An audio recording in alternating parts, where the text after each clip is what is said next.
ফিল্মের শুরুতে আমরা দেখি একটি পুরনো কাঠের বাক্স যার ভেতরে কিছু একটা নড়াচড়া করছে। একজন মহিলা সেটিকে দেখে ভয় পেয়ে যায়। সে সেটাকে উপেক্ষা করার চেষ্টা করে এবং নিজের চুল আঁচড়াতে শুরু করে। হঠাৎ করে তার চুল হাতের মধ্যে ঝরে পড়তে থাকে। সে ভাবে এই সব কিছুর জন্য ওই বাক্সটাই দায়ী। তাই সে সিদ্ধান্ত নেয় এটাকে ভেঙে ফেলবে।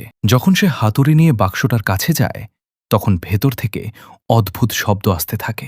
মনে হয় যেন বাক্সটা ওই মহিলাকে নিয়ন্ত্রণ করে ফেলেছে। তার চোখে ঝাপসা দেখতে শুরু হয়। হঠাৎ করে তার পা মাটি থেকে উপরে উঠে যায়। একটা অদৃশ্য শক্তি তাকে তুলে নেয় এবং জোরে মাটিতে ছুঁড়ে ফেলে দেয়। এর ফলে সে অজ্ঞান হয়ে যায়। এদিকে তার ছেলে দরজায় বারবার নক করছিল। ভেতর থেকে অদ্ভুত শব্দ শুনে সে জানলা ভেঙে ভেতরে ঢুকে এবং দেখে তার মা খুব খারাপভাবে আহত অবস্থায় পড়ে আছে।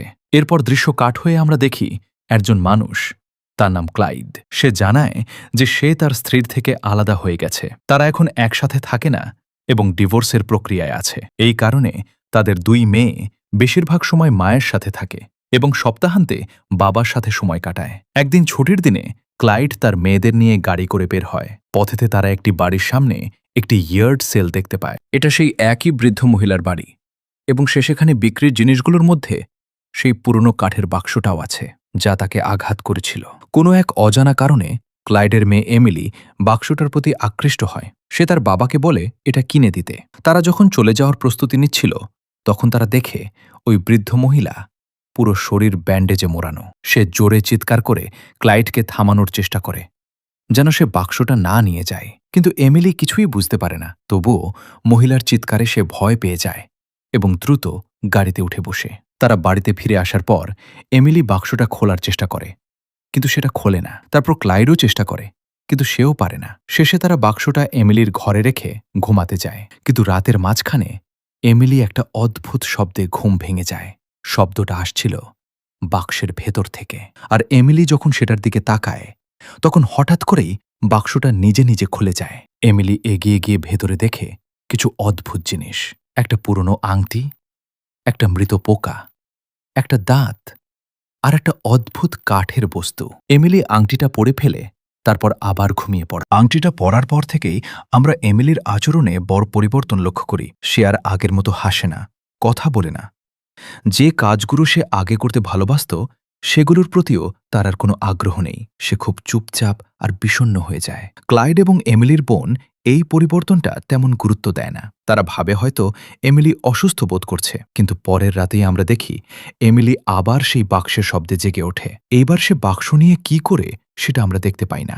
পরের সকালে ক্লাইড যখন তাকে ঘুম থেকে তুলতে আসে তখন দেখে এমিলি বাক্সের সামনে বসে আছে। বাক্সের ভেতরের আয়নায় আমরা স্পষ্ট দেখতে পাই এমিলি এক দুষ্ট আত্মার দ্বারা আক্রান্ত হয়েছে। তার চোখগুলো ভয়ঙ্কর দেখায় যখন আমরা আয়নার মাধ্যমে তাকাই, কিন্তু সে যখন ক্লাইডের দিকে মুখ ঘোরায় তখন তার চোখ আবার স্বাভাবিক হয়ে যায়। নাস্তা করার সময় এমিলি অদ্ভুতভাবে খেতে থাকে, একেবারে পশুর মতো। ক্লাইড তাকে শান্ত করার চেষ্টা করলে সে হঠাৎ করে কাঁটা চামচে দিয়ে তার বাবার হাতে আঘাত করে। এটা দেখে তার বোন এবং ক্লাইড দুজনেই হতবাক হয়ে যায়। তারপরেই এমিলি যেন হঠাৎ স্বাভাবিক হয়ে যায়। সে তার বাবার হাত থেকে রক্ত বের হতে দেখে কাঁদতে শুরু করে। এই ঘটনাটা প্রমাণ করে এটা এমিলির নিজের কাজ ছিল না, বরং তার ভেতরের দুষ্ট আত্মা তাকে দিয়ে এটা করিয়েছে। বেচারি এমিলি বুঝতেই পারে না কি হচ্ছে তার সাথে, তাই সে ভয় পেয়ে কাঁদতে থাকে। তবুও তার পরিবার বিষয়টা ঠিকমতো বুঝতে পারে না এবং তার অদ্ভুত আচরণকে উপেক্ষা করে। আরেকটা রাত কেটে যায়। পরের সকালে যখন এমিলির বোন দাঁত ব্রাশ করছিল হঠাৎ করে শত শত মথ ঘরে ছড়িয়ে পড়ে। সে ভয় পেয়ে বাবাকে ডাকে। ক্লাইড এসে দেখে সব পোকা এমিলির ঘর থেকে আসছে। সে দরজা খুলতেই এক ভয়ঙ্কর দৃশ্য দেখে হতবাক হয়ে যায়। এমিলি তার বিছানায় বসে আছে, হাতে সেই বাক্স। তার চারপাশে হাজার হাজার মথ উড়ছে, কিন্তু সে একটুও ভয় পাচ্ছে না। ক্লাইড তাকে ডাকলেও সে কোনো সাড়া দেয় না। সে যেন এক ধরনের ট্রান্সে চলে গেছে। তাই ক্লাইড তাকে কোলে করে ঘর থেকে বের করে আনে। এরপর সে পেস্ট কন্ট্রোল ডেকে বাড়ি পরিষ্কার করায় এবং তার দুই মেয়েকে তাদের মায়ের বাড়িতে পাঠিয়ে দেয়। মায়ের বাড়িতে গিয়ে এমিলি তার বাবাকে ফোন করে অদ্ভুত কিছু বলে, আমার বাক্সটার খেয়াল রেখো, আর এটা খুলবে না। এই কথা শুনে ক্লাইড বুঝতে পারে এমিলির সাথে কিছু একটা ভীষণ ভুল হচ্ছে। কৌতূহলবশত ক্লাইড সেই বাক্সটা খুলে দেখে। ভেতরে সেই একই অদ্ভুত জিনিসগুলো রয়েছে যেগুলো এমিলি আগেও দেখেছিল। সেই রাতেই এমিলি খুব অসুস্থ হয়ে পড়ে। সে বাথরুমে গিয়ে বমি করতে গেলে অনুভব করে তার গলার ভেতরে কিছু একটা জীবন্ত জিনিস নড়াচড়া করছে এবং বাইরে বের হতে চাইছে। আয়নায় তাকিয়ে সে মুখ খুলে দেখে তার গলার ভেতর থেকে 2টা আমূল বেরিয়ে আসছে। এটা দেখে সে ভয়ে আতঙ্কিত হয়ে যায়। কয়েকদিন পর এমিলি আবার তার বাক্সটি ফিরে পায়। এবার সে বাক্সটাকে সব জায়গায় সাথে নিয়ে যেতে শুরু করে। একদিন স্কুলে একটি ছেলে তার ব্যাগ থেকে বাক্সটা নেওয়ার চেষ্টা করে। এতে এমিলি ভীষণ রেগে যায় এবং ছেলেটিকে মারধর করে গুরুতরভাবে আহত করে। এই ঘটনার পর স্কুল থেকে তার বাবা মাকে ডাকা হয়। শিক্ষক মনে করেন তাদের ডিভোর্সের কারণে এমিলির আচরণ খারাপ হয়ে যাচ্ছে। এমিলি আর পড়াশোনায় মন দেয় না এবং অন্য বাচ্চাদের সাথে খেলাধুলাও করে না। কিন্তু আজ সে যা করেছে সেটা সীমা ছাড়িয়ে গেছে। তাই শিক্ষক বাক্সটি নিয়ে নিজের অফিসে তালাবদ্ধ করে রাখেন। সেই রাতেই শিক্ষকের সাথে অদ্ভুত ঘটনা ঘটে। সে যেন বাক্সটার দিকে আকৃষ্ট হয়, কিন্তু খুলতে গেলে সেটি খোলে না। হঠাৎ করে তার চোখ বদলে যায়, ঠিক যেমনটা আমরা শুরুতে সেই বৃদ্ধ মহিলার চোখে দেখেছিলাম। এরপর তার শরীর অস্বাভাবিকভাবে মোচড়াতে থাকে এবং শেষে বাতাসে ভেসে ওঠে। একটি অদৃশ্য শক্তি তাকে ঘরের ভেতর ছুঁড়ে ফেলে এবং শেষে জানালা দিয়ে বাইরে ফেলে দেয়। বৃদ্ধ মহিলার মতো সে শুধু অজ্ঞান হয় না, এবার শিক্ষক মারা যায়। এই মৃত্যুর খবর পুরো স্কুলকে হতবাক করে দেয়। পরের দিন স্কুল বন্ধ রাখা হয়, কিন্তু এমিলির মধ্যে কোনো দুঃখ দেখা যায় না। বরং সে তার বাবাকে ভয়ঙ্কর কণ্ঠে বলে, আমি এখনই আমার বাক্সটা চাই, আর তুমি সেটা এনে দেবে। ক্লাইড বিরক্ত হয়ে জিজ্ঞেস করে, এই বাক্সে এমন কি আছে? এমিলি উত্তর দেয়, বাক্সের ভেতরে আমার এক বন্ধু আছে যে শুধু আমার সাথেই কথা বলে। এটা শুনে ক্লাইড ভয় পেয়ে যায় এবং সিদ্ধান্ত নেয় বাক্সটা ফেলে দেবে। সে স্কুলে গিয়ে বাক্সটা নিয়ে আসে, কিন্তু বাড়িতে না এনে জঙ্গলে ফেলে দেয়। বাড়িতে ফিরে আসার পর এমিলি ভীষণ রেগে যায়। মনে হয় যেন সে কোনোভাবে বুঝে ফেলেছে যে তার বাবা বাক্সটা ফেলে দিয়েছে। তাদের ঝগড়ার মাঝখানে হঠাৎ করে একটি অদৃশ্য শক্তি এমিলিকে জোরে চড় মারে রে। কিন্তু কেউ দেখতে পায় না কে মেরেছে, কারণ ক্লাইড তার সামনে দাঁড়িয়েছিল। তাই তার বোন ভাবে বাবাই এমিলিকে মেরেছে। রাগ আর ভয়ে এমিলি বাড়ি থেকে দৌড়ে বের হয়ে যায়। তার দৌড়ানোর ভঙ্গি দেখে স্পষ্ট বোঝা যায় সে সম্পূর্ণভাবে আচ্ছন্ন। সে সোজা জঙ্গলে যায় বাক্স খুঁজতে। সেখানে বাক্সের ভেতরের আত্মা অদ্ভুত ভাষায় তার সাথে কথা বলে। অবিশ্বাস্যভাবে এমিলিও একই ভাষায় উত্তর দেয়। এরপর আমরা দেখি তার মুখ থেকে হঠাৎ করে অসংখ্য মদ বেরিয়ে আসে। তারপরই সে অজ্ঞান হয়ে পড়ে। ক্লাইড তাকে খুঁজতে জঙ্গলে যায় এবং মাটিতে পড়ে থাকতে দেখে বাড়িতে নিয়ে আসে। কিন্তু বাড়িতে পৌঁছানোর পর দেখে পুলিশ অপেক্ষা করছে। তার বড় মেয়ে মাকে ফোন করে বলেছিল যে ক্লাইড এমিলিকে আঘাত করেছে। এই কারণেই মা পুলিশ নিয়ে এসেছে। এর ফলে আদালত সিদ্ধান্ত নেয় ক্লাইড আর তার মেয়েদের সাথে দেখা করতে পারবে না। এতে ক্লাইড পুরোপুরি ভেঙে পড়ে। সে বুঝতে পারে এই সব কিছুর পেছনে ওই অভিশপ্ত বাক্সটাই দায়ী। বাক্সটির রহস্য জানার জন্য ক্লাইড সেটাকে নিয়ে যায় এক কলেজের অধ্যাপকের কাছে, যিনি ইতিহাস এবং আধ্যাত্মিক বিষয় সম্পর্কে অনেক জ্ঞান রাখেন। অধ্যাপক বাক্সটি পরীক্ষা করে বলেন, এটি একটি ডিপ বুক বক্স, যার উপর হিব্রু ভাষায় রয়েছে। ক্লাইড জিজ্ঞেস করে, ডিপ বুক কি? অধ্যাপক ব্যাখ্যা করেন, ডিপ বুক হল একটি দুষ্ট আত্মা। যারা এই বাক্সটি তৈরি করেছিল তারা বিশেষ এক রীতির মাধ্যমে এই দুষ্ট আত্মাটিকে বাক্সের ভেতরে বন্দী করেছিল, যাতে এটি আর কাউকে ক্ষতি করতে না পারে। এই কথা শুনে ক্লাইড বুঝতে পারে তার মেয়ের শরীরে এক দুষ্ট আত্মা ভর করেছে। সে বাড়ি ফিরে বিভিন্ন বই পড়ে আত্মা তাড়ানোর উপায় খুঁজতে থাকে। এক রাতে সে একটি বাইবেল নিয়ে এমিলির উপর এক্সোসিজম করার চেষ্টা করে, কিন্তু যখন সে প্রার্থনা পড়ছিল এমিলি জেগে ওঠে, তাকে ভয়ঙ্কর দৃষ্টিতে তাকায়। ক্লাইড এতটাই ভয় পেয়ে যায় যে তার হাত থেকে বাইবেল পড়ে যায়। সে বুঝতে পারে সে একা এই দুষ্ট আত্মার সাথে লড়তে পারবে না। পরের দিন সে নিউ ইয়র্কে যায় এক ইহুদি রাব্বির সাথে দেখা করতে। রাব্বিরা ধর্মীয় নেতা, ঠিক যেমন খ্রিস্টানদের মধ্যে পুরোহিত থাকে। একজন তরুণ ইহুদি ব্যক্তি বাক্সটি দেখে ভয় পেয়ে যায় এবং ক্লাইডকে একজন বয়স্ক রাব্বির কাছে নিয়ে যায়। বয়স্ক রাব্বিরা বাক্সটির কাছে যেতে অস্বীকার করে এবং ভয়ে পিছিয়ে যায়। তারা ক্লাইডকে জিজ্ঞেস করে সে কোথা থেকে এটি পেয়েছে। ক্লাইড সব ঘটনা খুলে বলে, কিভাবে সে এটি কিনেছে এবং তারপর থেকেই তার মেয়ে অসুস্থ হয়ে পড়েছে। সব কথা শোনার পর রাব্বি ব্যাখ্যা করেন, এই দুষ্ট আত্মাটি একটি নির্দোষ আত্মা খুঁজছিল, আর সেটা সে পেয়েছে এমিলির মধ্যে। তিনি বলেন, এমিলিকে বাঁচানোর একমাত্র উপায় হল দুষ্ট আত্মার গোপন নাম খুঁজে বের করা এবং তাকে জোর করে আবার সেই বাক্সের ভেতরে ফেরত পাঠানো। কিন্তু সমস্যা হল, ক্লাইড সেই আত্মার নাম জানে না। তাহলে সে কিভাবে তাকে পরাজিত করবে? ক্লাইড রাব্বিদের কাছে সাহায্য প্রার্থনা করে, কিন্তু বয়স্ক রাব্বিরা সাহায্য করতে অস্বীকার করে, কারণ তারা মনে করে এই এক্সরসিজম খুবই বিপজ্জনক।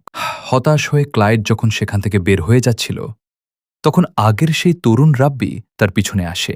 সে ক্লাইডের প্রতি সহানুভূতি অনুভব করে এবং বলে সে তাকে সাহায্য করবে, যদিও এতে তার নিজের জীবন ঝুঁকিতে পড়ে। এদিকে এমিলি তার মায়ের বাড়িতে সম্পূর্ণ অস্বাভাবিক আচরণ করছে। সে আগে নিরামিষভোজী ছিল, কিন্তু এখন দুষ্ট আত্মার প্রভাবে সে ফ্রিজ থেকে কাঁচা মাংস বের করে পশুর মতো খেতে শুরু করে। এটা দেখে তার মা আতঙ্কিত হয়ে যায়। মা তাকে থামানোর চেষ্টা করলে এমিলি তার উপর আক্রমণ করে, তবে সৌভাগ্যক্রমে মা কোনোভাবে পালিয়ে বাঁচে। কিছুক্ষণ পর মায়ের বয়ফ্রেন্ড বাড়িতে আসে। মা তাকে সব ঘটনা বলে।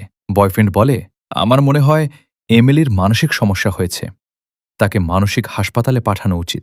এমিলি তাদের এই কথোপকথন শুনে ফেলে, আর তখনই তার ভেতরে দুষ্ট আত্মা ভীষণ রেগে যায়। পরের দিন যখন মায়ের বয়ফ্রেন্ড এমিলির সাথে কথা বলতে যায়, এমিলি তার দিকে ভয়ঙ্কর দৃষ্টিতে তাকিয়ে থাকে। তার মুখ ফ্যাকাশে হয়ে গেছে, চোখের নিচে কালো দাগ। দেখতে সে একেবারে অসুস্থ ও ভীতিকর লাগছে। সে হঠাৎ করে তাকিয়ে থাকে, আর সঙ্গে সঙ্গে ঘরের ভেতর প্রবল বাতাস বইতে শুরু করে। এক অদৃশ্য শক্তি বয়ফ্রেন্ডটিকে দেয়ালে ছুঁড়ে ফেলে দেয়। তার দাঁতগুলো ভেঙে যায় এবং মুখ রক্তে ভরে যায়। এমিলির মা ভয়ে জমে যায়। সে দেখে এমিলি হঠাৎ মাটিতে পড়ে যায়। মা দৌড়ে গিয়ে তাকে তুলে নিতে গেলে দেখে এমিলি খিঁচুনি দিচ্ছে এবং তার মুখ দিয়ে রক্ত বের হচ্ছে। সে দ্রুত অ্যাম্বুলেন্স ডাকে এবং এমিলিকে হাসপাতালে নিয়ে যায়। এদিকে ক্লাইড এবং সেই তরুণ রাব্বি অবশেষে বাক্সটি খুলতে সক্ষম হয়। তারা ভেতরে লুকানো একটি ছোট কাচের টুকরো ভেঙে ফেলে, যার ভেতরে দুষ্ট আত্মার গোপন নাম লেখা ছিল। এখন তারা সেই নাম জানে এবং এই নামের মাধ্যমেই তারা আত্মাটিকে নিয়ন্ত্রণ করতে পারবে। ক্লাইড দ্রুত রাব্বিকে নিয়ে হাসপাতালে পৌঁছে যায়, যেখানে এমিলি চিকিৎসাধীন। রাব্বি এমিলির অবস্থা দেখে বলে, আর দেরি করা যাবে না, এখনই এক্সোরসিজম করতে হবে, কারণ দুষ্ট আত্মা তার আত্মা কেড়ে নিতে চাইছে। যদি দেরি হয় এমিলি মারা যেতে পারে। যদিও এমিলির মা আগে এসব বিশ্বাস করত না, কিন্তু এখন সে নিজ চোখে ভয়ঙ্কর জিনিস দেখেছে। এমনকি এমিলির এমআরআই স্ক্যানে সে তার বুকের ভেতর একটা দানবের মুখ দেখতে পেয়েছে।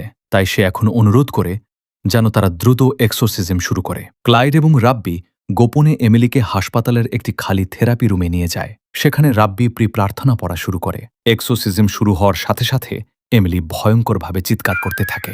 রাব্বি তার পাশে খোলা বাক্সটি রেখে দেয়। প্রার্থনা যত এগোতে থাকে এমিলির অবস্থা তত খারাপ হতে থাকে। লাইট জ্বলতে নেভাতে থাকে, আর সে যন্ত্রণায় চিৎকার করে। হঠাৎ করে দুষ্ট আত্মা পুরোপুরি তার শরীর দখল করে ফেলে। অমানবিক শক্তি নিয়ে সে সবাইকে আক্রমণ করে এবং দৌড়ে হাসপাতালের নিচতলায় মর্গের দিকে চলে যায়। ক্লাইড এমিলির পেছনে দৌড়ে অন্ধকার মর্গে পৌঁছে যায়। সেখানে গিয়েই এমিলি তাকে আক্রমণ করে। সে ক্লাইডকে মারধর করে এবং জোরে ছুঁড়ে ফেলে দেয়। কিছুক্ষণ পর হঠাৎ করেই দুষ্ট আত্মা এমিলির শরীর ছেড়ে বেরিয়ে আসে এবং ক্লাইডের শরীরে প্রবেশ করে। এটা হয় কারণ ক্লাইড বারবার বলছিল, আমার মেয়েকে ছেড়ে দাও, আমাকে নিয়ে নাও। এরপর ক্লাইড এমিলিকে নিয়ে উপরে ফিরে আসে। এমিলির মা তাকে স্বাভাবিক অবস্থায় দেখে আনন্দে কেঁদে ফেলে। তারা ভাবে সবকিছু ঠিক হয়ে গেছে, কিন্তু রাব্বি জানে বিপদ এখনও শেষ হয়নি, কারণ দুষ্ট আত্মা শুধু শরীর বদলেছে। তাই রাব্বি এবার ক্লাইডের উপর এক্সরসিজম শুরু করে। সে দুষ্ট আত্মার নাম জোরে উচ্চারণ করে, আবিজু, এবং তাকে আদেশ দেয় আবার সেই কাঠের বাক্সে ফিরে যেতে। বারবার নাম উচ্চারণ করার পর ক্লাইড হঠাৎ মাটিতে পড়ে যায়। তারপর একটি ভয়ঙ্কর দৃশ্য দেখা যায়। একটি দানবের হাত তার মুখ থেকে বেরিয়ে আসে। এরপর পুরো দুষ্ট আত্মাটি তার গলা দিয়ে বেরিয়ে আসে। রাব্বির শক্তিশালী আদেশে সেটি আবার বাক্সের ভেতরে ঢুকে যায়। বাক্সটি হঠাৎ করেই বন্ধ হয়ে যায় এবং আবার লক হয়ে যায়। এক্সরসিজম সফল হয়। পুরো পরিবার অবশেষে দুষ্ট আত্মার হাত থেকে মুক্তি পায়। তারা রাব্বিকে ধন্যবাদ জানায় এবং বাড়ি ফিরে যায়। শেষ দৃশ্যে আমরা দেখি ক্লাইড, তার স্ত্রী এবং তাদের 2 মেয়ে একসাথে বসে খাচ্ছে। অনেকদিন পর পরিবারটি সত্যিই সুখী মনে হচ্ছে। আগে যেখানে তারা ডিভোর্সের পথে ছিল, এই ভয়ঙ্কর অভিজ্ঞতার পর তারা সিদ্ধান্ত নেয় তারা আবার একসাথে থাকবে এবং সম্পর্ক ঠিক করার চেষ্টা করবে। কিন্তু গল্প এখানেই শেষ নয়। ক্রেডিট আসার আগে আমরা দেখি সেই সাহসী রাব্বি গাড়ি চালিয়ে কোথাও যাচ্ছে বাক্সটিকে নিরাপদে লুকানোর জন্য। কিন্তু হঠাৎ করেই একটি বড় ট্রাক তার গাড়িতে ধাক্কা দেয়।